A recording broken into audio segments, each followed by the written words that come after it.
54 বছর ধরে যেই সুযোগ আসেনি ওই সুযোগ এসেছে। আর একটা বার কাঁধে কাঁধ মিলিয়ে মাথায় কাপড়ের কাপড় বেঁধে এদেশের সংসদে কোরআনকে কায়েমের জন্য আর একটা বার দাঁড়িয়ে স্লোগান তুলতে হবে, স্লোগান তুলতে হবে, স্লোগান তুলতে হবে।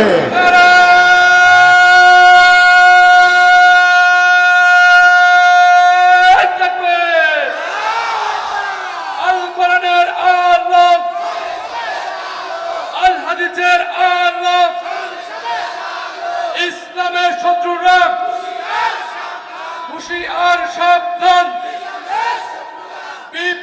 বিপ্লব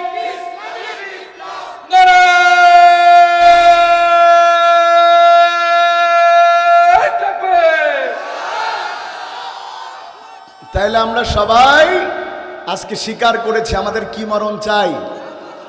এবার বলেন, এই পৃথিবীতে যত মানুষ এসেছে, আছে, আসবে, তার মধ্যে সবচাইতে সেরা মানুষ কে? নিষ্পাপ মানুষ কে? মাশাআল্লাহ, বলেন কে? এতটা নিষ্পাপ যার সম্পর্কে হযরত আয়েশা রাদিয়াল্লাহু তাআলা না বলেন, আনতা রাজুলুন গুফিরা লাহু মিন জামবিহি তাকাদ্দামা তাআখার। ও নবী, আপনি তো সেই ব্যক্তি যার আগেও কোনো গুনাহ নাই, পরেও কোনো গুনাহ করার সুযোগ নাই। যেই নবী খালি জান্নাতে যাবে তাই না, আল্লাহর অর্ডারে আপনাকে আমাকে ভালোবেসে আল্লাহর জান্নাতে নিয়ে যাবে। ওই নবী পর্যন্ত প্রতিদিন সকাল সন্ধ্যা দোয়া করতেন, আল্লাহুম্মা ইন্নী আসআলুকা হুসনাল খাতিমা, আল্লাহুম্মা ইন্নী আসআলুকা হুসনাল খাতিমা। ও আল্লাহ, তুমি আমাকে ভালো মরণ দাও, ও আল্লাহ তুমি আমাকে ভালো মরণ দাও। তাইলে পৃথিবীর সবচাইতে মাসুম নিষ্পাপ মানুষ যদি ভালো মরণ চায়, ও ঝিনাইদহবাসী, আপনার আমার ভালো মরণের দরকার আছে না নাই? এবার আসেন, ভালো মৃত্যু লাভের উপায় 5টা। হাত উপরে তুলে দেখান, বলেন ভালো মৃত্যু লাভের উপায় কয়টা? আরো জোরে, জোর হলো না, জোরসে বলেন। মাশাআল্লাহ, 5টা মার্কায় কেউ ভোটে দাঁড়ালে তো খুব খুশি হইতো, কারণ 16 বছর ধরে বিরানি দিয়েতে এত জোরে ডুঙার আওয়াজ হয়নি। কথা কয় না কা? ভালো মৃত্যু লাভের উপায় কয়টা? এবার একটা আঙুল আকাশের দিকে দিয়ে বলেন 1 নাম্বার। সবাই বলেন 1 নাম্বার। আল্লাহর হাবিব বলেন, আল্লাহ রাসূলের জলিল কদর সাহাবী নাম তার মুআয ইবনে জাবাল, তিনি বলেন, ওয়ান মুআয ইবনে জাবাল রাদিয়াল্লাহু তাআলা আনহু قال قال رسول الله صلى الله عليه وسلم من كان آخر كلامه لا إله إلا الله دخل الجنة।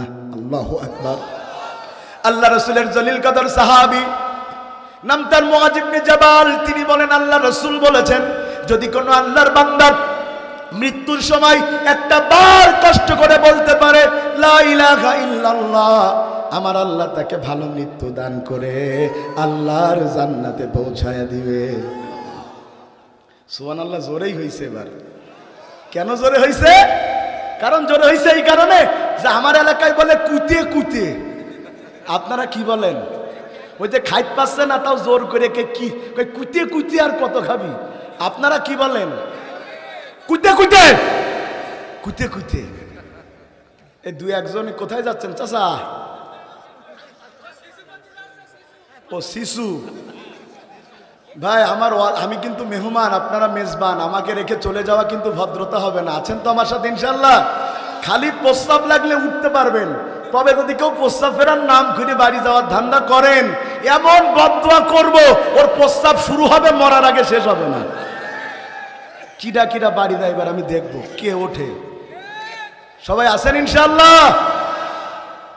তাইলে বললাম কুতে কুতে।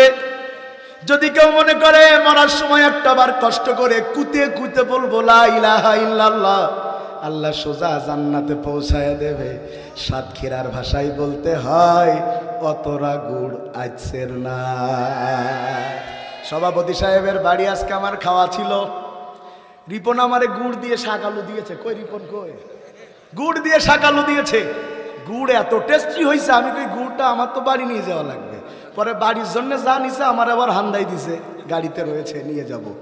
এ কথা শুনতেছেন আপনারা? আমার ভালো করে বুঝেন, অতরা গুড় আচ্ছেন না, আমার পুরো ওয়াজ বুঝেন আর না বুঝেন, ও ভবানীপুরবাসী এখন 30 সেকেন্ডে যেই কথা বলবো এটা যদি বুঝে বাড়ি যেতে পারেন আজকের ওয়াজ হয়ে গেছে। শোনেন, যার জীবন দিয়ে ইসলাম চলে না ও মরার সময় কুতাকুতি করলেও কালেমা জোটে না।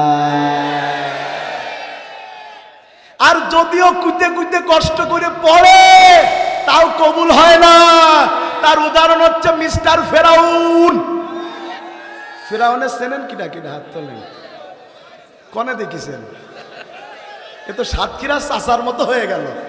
আমি আবু জেহেলকে সমানে গাইল দিচ্ছি, চাচা খালি নড়ানড়ি করে। আমি কই চাচা কি হয়েছে? কই আপনি খালি আমারে গালি দেন কা। আমি কই চাচা আপনার নাম কি? কই আব্দুল আজিজ। আমি কই নামে তো মেলে না। পাশ থেকে একজন কই হুজুর নামে মিললে না মিললে কি হবে, কামে তো মেলে। ফেরাউনকে তাইলে আমরা নামে চিনি না।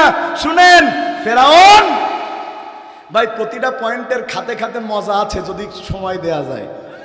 আছেন তো ইনশাল্লাহ? রাত 3টে সমস্যা নেই, আপনি আর জুবাইর থেকেন, আমরা চলে যাবানি। কথা শুনতেছেন আপনারা? মজা। ফেরাউন মুসা আলাইহিস সালামের লোকজন যখন হিজরত করে চলে যাচ্ছে জানতে পেরে ধাওয়া করেছে যে তাদেরকে হত্যা করবে। ফেরাউন পিছনে, সামনে মুসা আলাইহিস সালাম আর তার বনি ইসরাইলের লোকেরা, আর তার সামনে হলো লোহিত সাগর।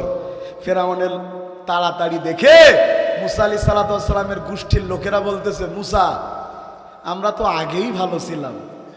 কথা মনে হয় বোঝেনি, মানে আমরা আগে গোলামি করে খাইতাম। কার? ফেরাউনের। তাও আমাদের মরা লাগেনি। আর এখন যে তুমি আমাদের বাঁচানোর নাম করে সাগরের সামনে আনলে, এখন তো সাগর পাড়ি দিতে পারবো না, পিছনে ফেরাউন, আমাদের তো মরা লাগবে। ও ভাই, বনু ইসরাইলের সাথে আমাদের দেশের লোকের খুব মিল। বনু ইসরাইলের লোকেরা অল্প তো অধৈর্য হয়ে যেত, আমরাও হয়ে যায়। 17 বছর নাকানি সুবানি গুতনি খাওয়ার পরে 4 মাস যাইত না যাইত বলছে আগেই ভালো ছিলাম। যে কটা বলবে আগেই ভালো ছিলাম, আস্তে করে ধরবেন, ধরে আয়না ঘরের মধ্যে ঢুকাইয়ে দিবেন। 12 বছর পরে বের করে জিজ্ঞাসা করবেন, চাচা কেমন ছিলা? রাগ করতেছেন বোধহয় আপনারা। সামনে লোহিত সাগর। মুসা আলাইহিস সালামের লোকেরা বলছে, মুসা কি বিপদ? ফেরাউন তো এসে গেল। আল্লাহ মুসা আলাইহিস সালাম করে, শোনো, বিপদ যত কাছে আসে আল্লাহর সাহায্য তত কাছে আসে। তুমি ভাবতে পারবা না, তুমি মুক্তি চাও 1 আঙ্গুল, আল্লাহ মুক্তি দিয়ে দেয় 1 মাইল। এদেশের ছেলেরা আন্দোলন শুরু করলো, কোটা কোটা কোটা। কথা কয় না কা? 9 দফা দাবি দিল, স্বৈরাচারিনী মানতে পারলো না। কয় রাজাকারের বাচ্চাদের কিসের অধিকার? পোলাপান খেপে গেল, তারা বলতে শুরু করলো, তুমি কে আমি কে। এরপরে চলে আসলো দফা 1 দাবি 1। কথা কয় না? দফা 1 দাবি 1। ওরা সারা দেশের মানুষ শেখ হাসিনার খালি পদত্যাগ চেয়েছে, আর কিছু চাইনি। আমার আল্লাহ বলছে